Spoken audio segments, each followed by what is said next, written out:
4 8 8 8 2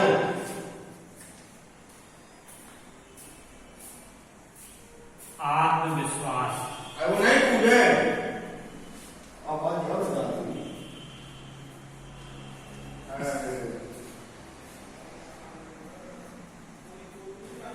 आपका हो आत्मविश्वास। तो आत्मविश्वास का तात्पर्य स्वयं का विश्वास। हमारे अंदर यदि ये भावना है कि हम इस कार्य को पूर्ण कर सकते हैं, यही है आत्मविश्वास। जैसे कि हमने पाठ का नाम देखा है आत्मविश्वास, अंग्रेजी में बोले तो कॉन्फिडेंस। तो बाली से कौन लड़ सकता है महाराज? क्यों? ऐसी उसमें क्या बात है? महाराज, उसे ऐसा वरदान प्राप्त है कि जो उसके सामने आता है उसकी आधी ताकत उसमें आ जाती है और वह उसे आसानी से पछाड़ देता है। तो बालक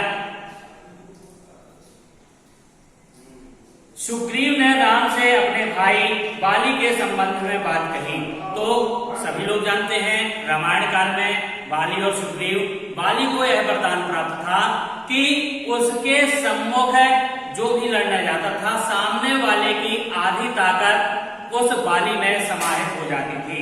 तो सुग्रीव अपने बड़े भाई बाली की खामियां श्री रामचंद्र जी को बताते हुए कहता है कि जो उसके सामने जाता है वह उसकी ताकत अपने अंदर खींच लेता है। दूसरे की सामने वाले की आधी ताकत अपने में खींचने की शक्ति का जो वरदान बाली को प्राप्त है वह हम सबको भी प्राप्त हो सकता है। तो श्री रामचंद्र जी ने क्या बतलाया कि जो वरदान उसे प्राप्त है वो हमें भी प्राप्त हो सकता है। कैसे हो सकता है? विडंबना यह है कि हमने कभी उसका उपयोग नहीं किया। समस्या क्या? विडंबना यानी समस्या क्या है कि हमने उस ताकत का कभी भी इस्तेमाल नहीं किया, इसलिए विरोधी हमें पीटते रहे। हमारा आत्मविश्वास कम हो रहा, जिस कारण से विरोधी हमें पीटते रहे और हम उस पिटने को अनिवार्य समझकर पिटते रहे। हमारा आत्मविश्वास नहीं जगा। हम सोचते रहे कि यह हमारा कर्तव्य, हमारा पिटना काम है, तो हम पिट रहे हैं। और सच बात यह है कि जब कोई विरोधी हमारे आमने सामने आता है तो हम अपनी आत्महीनता से, कायरता से, कुसंस्कार से, आत्मविश्वास की कमी से विरोधी का और अपना बल तोले बिना ही उसे अपने से शक्तिशाली मान लेते हैं। तो जब हम सोचते हैं कि हमारा पिटना अनिवार्य है तो ये क्यों होता है? हमारी कायरता के कारण, हमारी आत्महीनता के कारण, कुसंस्कार, हमारे अंदर वो अच्छे संस्कार नहीं हैं कि हम पॉजिटिव सोचें, सकारात्मक सोच रखें। यदि हम उसकी शक्ति को बिना तौले ही हम युद्ध में चले जाते हैं तो निश्चय ही हमारी हार होती है। यदि हम उसके सामर्थ्य को तौल लें तो हम अपना आत्मविश्वास बढ़ा सकते हैं और सामने वाले को पराजित कर सकते हैं। बस यही मानना हमारी शक्ति को आधी कर देता है और हम से ही वह आधी शक्ति हमारे विरोधी को प्राप्त हो जाती है। जब हम आत्महीन हो जाते हैं तो हमारा आधा बल सामने वाले के पास चला जाता है और इस अर्थ में हम उससे आधे रह जाते हैं।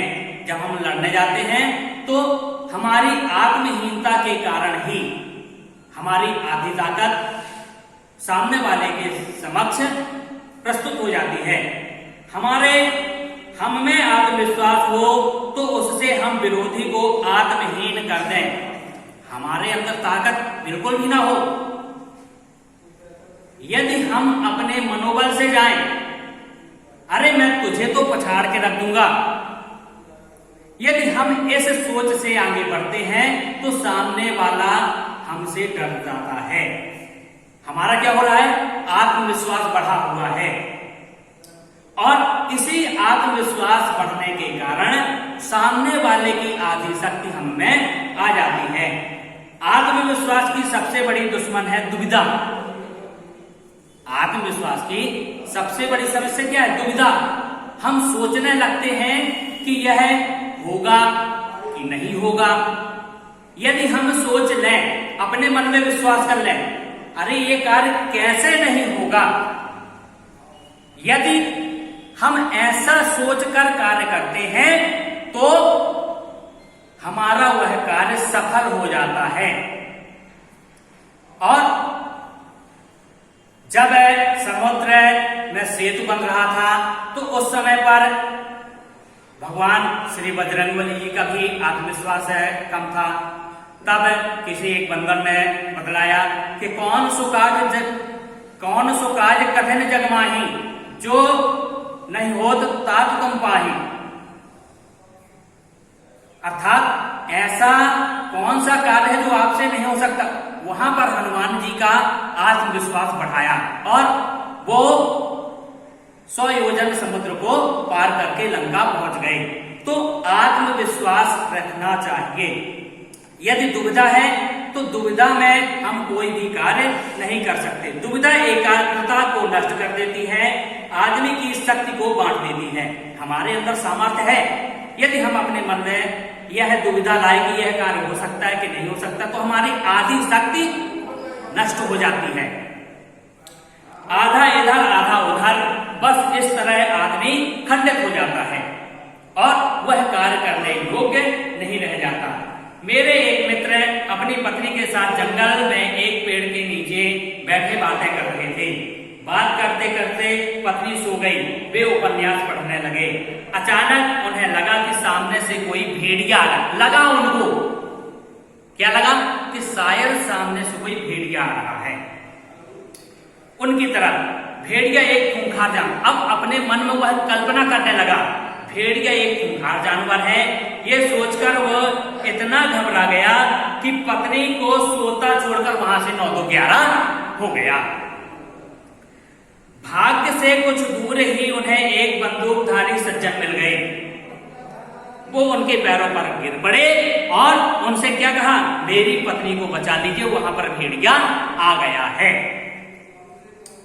शिकारी दौड़ा दौड़ा उसके पास गया और उसकी पत्नी जब वहां पर गया तो उसने क्या देखा कि जिस तरह वो अपनी पत्नी को सोता छोड़ गया था, उसी तरह वो वहां पर सो रही थी और भेड़िया उसके पास रखी टोकरी में मुंह डाले पूड़ियां खा रहा था।